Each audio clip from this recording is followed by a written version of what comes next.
Tsaka buti na lang. Nahuli ng pasok si Lolong tsaka si Martin. Anong ibig mo sabihin? Magkakasabay kami sumuhod eh. Kung nagkataon, di pati si Lolong nasabugan. Hindi niya nasabi sa akin yun. Ang dami kong kaibigang pulis na nawala nun. Pero...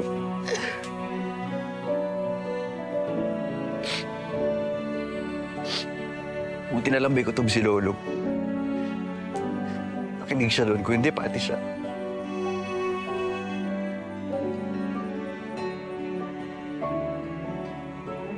Bantay! Bantay!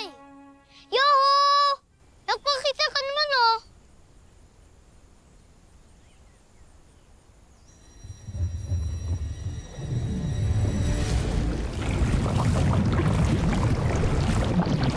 Ready ka na, Memot?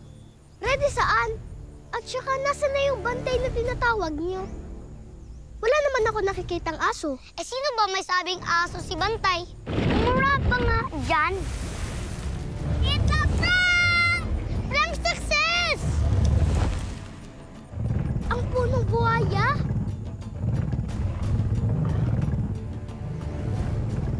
Huh? Ba't hindi siya natakot? At ba't kilala ni Memot si Bantay?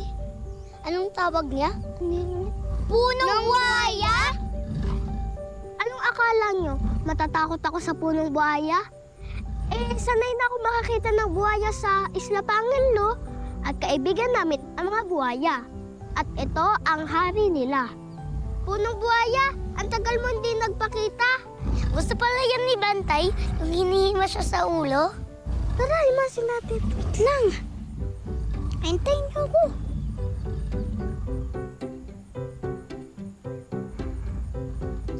Pero matamlay siya.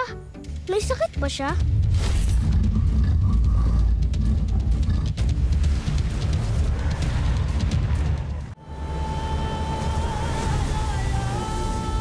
May sakit ba siya? Matamlay na si Bantay. Simula nung makilala namin siya ni Tres. Kaya nga may dala kami nito. Ito lahat ang gamit sa atin ng nanay natin pag may sakit tayo, di ba?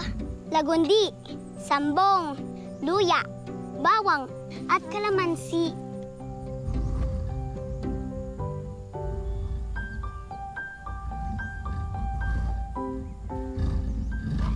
Gagaling na yan